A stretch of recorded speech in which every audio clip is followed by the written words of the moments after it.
I want to talk about the last time you were here. You had your portfolio is doing very well the first time. This is that you came on. I think this is like the third time you came on, if I'm not mistaken. Correct. And then the last time you came on, you said a lot of these names are down. You got killed.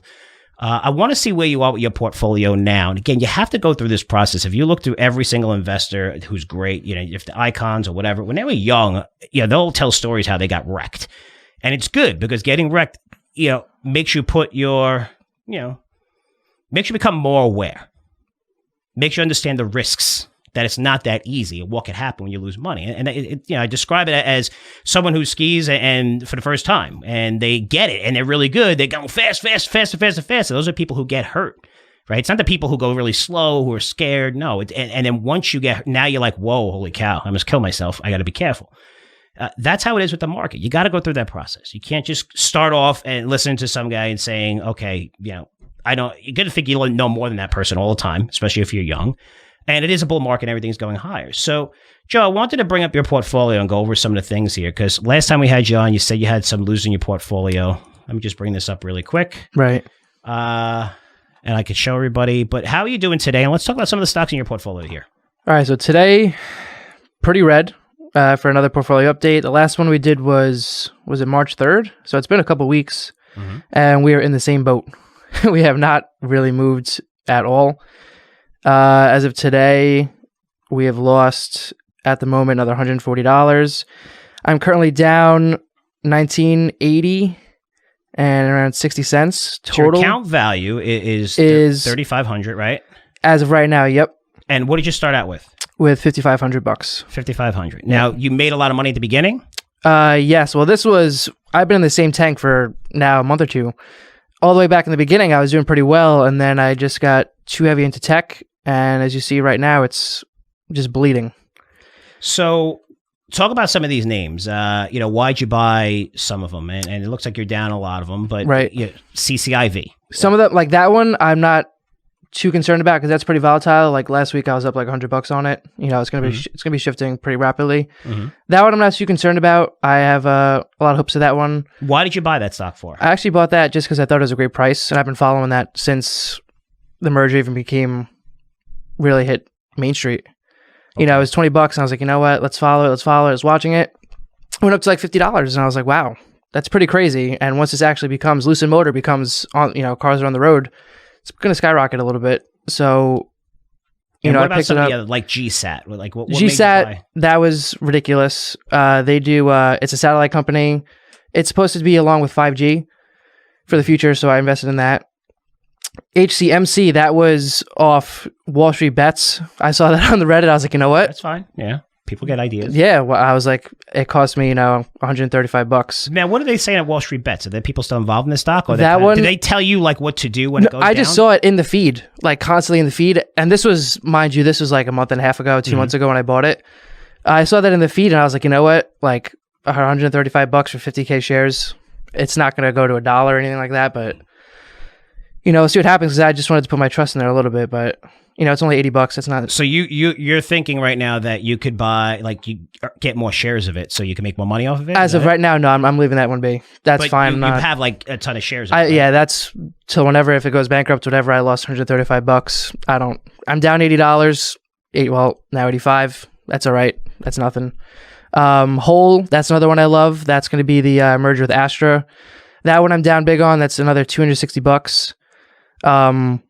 That's still kind of in the SPAC stage though. So when that goes through. Now let's talk about Plug Power, which a lot of people will be familiar with. Why you bought Plug Power? I think you were up on it one time, right? Yes, I was. And then I bought it back after the financial, when they messed up their auditing and they had to go back.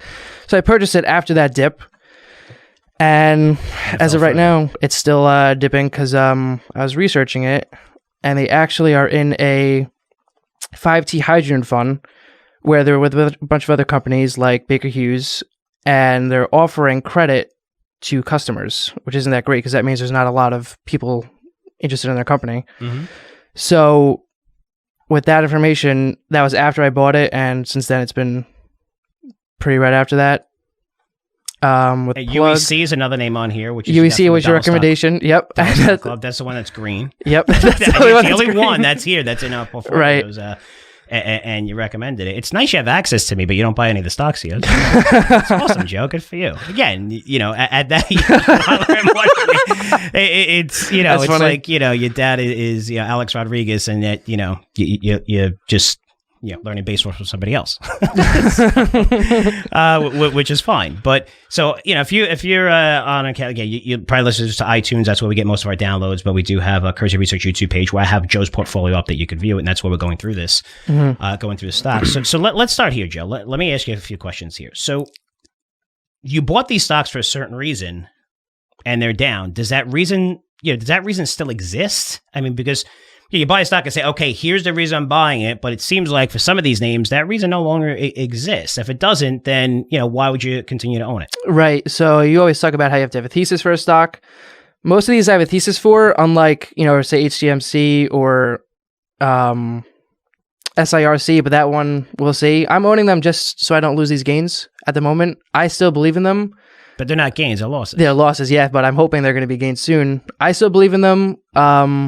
Really, I could sell because I'm missing a lot of opportunity right now, but that is a large percentage of my portfolio that I'm just not ready to throw away. Now, I'm going to tell you something about stocks, which you might not know, but they don't care about you. I know, they don't care about me at all. They don't care who you are, so there should never be an emotional attachment to this. Right. But are you familiar with opportunity costs and what Yes. that means? Okay, Yep. So when I look at opportunity costs, one of the biggest mistakes I make with portfolios is when you're losing money, like there should be an exit strategy. Everyone has an exit strategy and almost everyone has a thesis, right? Most of the time. If you're a trader, maybe something broke through the 200-day moving average, which means if it goes high and then comes back below that, they're going to sell it, right? That's their discipline. My discipline is I always put stop losses on stocks because you don't know how high they can go and you don't know how low they can go. And, for me, you want to protect your capital, Joe. The best thing is to protect your capital because say if the market crashes from here, these things are going to get destroyed. A lot of these things don't have profits or anything. I mean, Yep. these things, you think that they're down a little bit. I mean, when you live through certain markets like the .com crash and people got a little whiff of it during the pandemic in March, but even the credit crisis with, small caps are falling 85% from their highs. I mean, it was insane. And people getting crushed and then you see the margin come out and then you get nuts.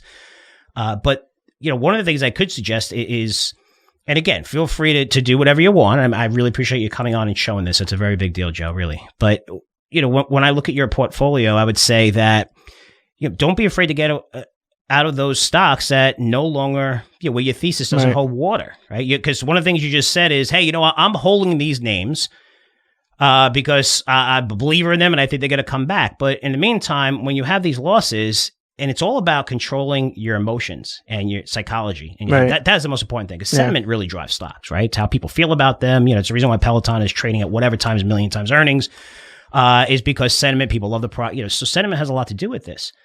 And when you're sitting on losers, that's what you focus on. Even if you had most of these were winners, hey, people just tend to look at the loser and be like, oh man, should I buy more? Should I buy more? Should I buy more? When in fact, if you had a stop loss on this, of say, these are aggressive stocks of say 30%, and you stopped out, it would have saved you a lot of money on these. But more important, now you have that cash and you're liquid and you could buy, because, we talk about other things. What are some of the other things? I think you said, Facebook's amazing, right? You could have bought Facebook. Facebook's at all-time high. You could have bought that a couple months ago, right? So, that's the biggest thing when you're looking at these stocks where most people are going to hold their losers longer and sell their winners quicker, which is crazy because it's one of the biggest mistakes people make. And I'm saying this because I've made this mistake. I can't tell you how many people I know that sold Amazon at like 300, 400, what is it, 33, whatever it is, 3,300. How many people sold Microsoft who own Microsoft who don't own it anymore, or Netflix who don't own it anymore? I mean, once you get up a certain percentage of 100%, and if you put, $1,000 into the stock and it's up, and it doubles, if you sell half, your cost basis is zero. That means if that stock goes to zero, you still break even. So you get to hold it and you don't really care if it goes down 10, 50% here or there, whatever. You get to look at it long term. And that's how you have these monster life changing winners. Because if you sell too early, you're not going to have those. But sitting on losers, right now you're doing nothing with your portfolio where you're seeing a lot of sectors do good. They're hitting new highs as we speak. But that's one of the things that I would suggest. I guess, let me ask you this question, Joe. What would make you sell one of these stocks? Pretty much sell. Pretty much just emotion. Or if really something kind of tanked, but at the same time, if it tanks even farther, that would probably persuade me not to sell. But I mean, looking as of right now, I'm probably ready to let go GSAT, and probably ABML. Those would probably be my top two, even though ABML is a significant loss. Mm-hmm. I'd probably let go of those two and just use at least have that capital. What was the other one? ABML. Yep. And GSAT. And then if I did let go of three of them, those are two of your biggest losses, right? GSAT is down. I'm down 121, and then ABML I'm down 243. Yeah. So it seems like as they go down further, that's when you make your mind to sell it. When in reality, if you sold these like 2 months ago, and then say if you put it in Facebook, and again, people look at Facebook, they look at a stock that trades at 300 or 400 because one of the stocks you own here, you own 50,000 shares of, and it's cool. You think that, it's all about percentages, right? So if you buy Amazon and you put in, again, $1,000 and it goes up 20%, it's 200, but you made money. Yeah. Just like these stocks, if it goes up 20% and people say, well, it's too high. It has nothing to do with price, it has to do with percentage gains, right? That's the biggest thing. So, what you really need to focus on. And think about that, because if you bought Netflix, in the hundreds, if you bought, whatever, I remember people buying at 70, 80, 90 Netflix or Tesla at 150, 200, and if it goes to 200, it goes to 354, and you're like, you know what? Wow, this valuation is crazy. I'm not going to sell my whole position because I don't know how much higher it can go. Right. And you sell a portion of it, but now you're liquid and you could buy lots of things. Because right now you're sitting on a portfolio where you're not liquid and you're not taking advantage of the things you like. And since you have access to me, the portfolio, you're going to find lots and lots of ideas that are really cool. So that's one of the things that I would definitely work on. And, guys, I want to hear from you too, because I'm getting lots of positive response on this and just people saying, hey, I make the same mistakes. And again, this is, I appreciate you coming on, Joe. I really do. Because a lot of people won't come on and be like, but this is how you learn. The fact that you're coming on makes me think, it makes me know that one is you're coachable, which is great. You care about and going through this process is a great deal because you're going to lose some money and you're down a little bit, but that's nothing compared to the amount of money you're going to make in the future. And that's, again, you have a lot of working power where you're going to generate, a ton of money over, whatever career you choose. But, I appreciate you really coming on here, man. It means a big deal. But those are some of the things I would recommend. Like, just remember that opportunity cost where you're sitting on this portfolio the last 3 times I came here. The market's at all-time high. These stocks are still down. So you want to take advantage of it. And what's your thesis for these names? Well, I bought them because because I saw it on a blog. Well, did they follow up and tell you to sell it? On Wall Street Bets, I actually did not see that. No, so I just took that so kind it's of up blind. to you, right? Yeah, exactly. That's what they're going to do on most of these sites yep. and YouTube channels is they'll tell you, we love this stock, when it's down, nobody tells you what to do. Exactly. And that's why I like, with our portfolios, look, we're archived all of our issues. You can go back. And there's things I got wrong, really wrong. You can go back. I'm right more than I'm wrong. But, you could see what we've done. And being held accountable. Track record, and what we recommended, if our thesis came true, how we handled the loser, how we stopped out and said, okay, let's preserve our capital. We'll make it up. We'll try to make it up in the next position. Mm-hmm. Where I see a lot of these YouTube channels and different people, they'll recommend things. They don't come back. And that happens even on TV, Joe, on CNBC, where you have people recommending some crazy stocks. And these things will go down tremendously. They never go on CNBC again. And the next time they go on CNBC, they're like, oh, yeah, I sold that when it went down 5%. It's down like 40%. I'm like, oh, thanks for letting everybody know that you told to buy it. So, it is a crazy market out there, but we're always learning, Joe. I'm learning every single day. I've covered all industries. I'm always learning about something new. And that's why I love this job because... I always say it's like golf. If you shoot, a 60, you're going to be like, I got to shoot a 59. Like you can't beat it, but you can consistently get better and better and better. And the way you get better and better and better is by making mistakes. So when you make those mistakes, the biggest thing I can tell you today is you want to limit those losses. Right. Okay. Because you're going to be wrong. Everybody's going to be wrong. Warren Buffett has been wrong on a lot of stocks. So is Icon. Of course, these are legends that I'm bringing up. I have amazing track records, but they've been wrong. But the best investors limit their losses when they're wrong and they maximize the gains when they're right. And that's how you become a really, really good investor. Because if you're looking at your age at 21, you might be like 30 years is a hell of a long time. I'm there, bro. It's not that long. It happens really freaking quickly and it's not fun. Yeah. But I wish I was at your age at 21 and I had my dad who I didn't lean on as much, at that age. So I love the fact that you're doing that now. And if I did just buying the S&P 500 and putting, $1,000, starting, and then, as I got a job, putting like $200 a month. I mean, you know what that would be worth right now? 30 years later. Holy cow. And I know it's crazy to look at that. I'm not telling you should invest like that, but a portion of your portfolio should be invested like that.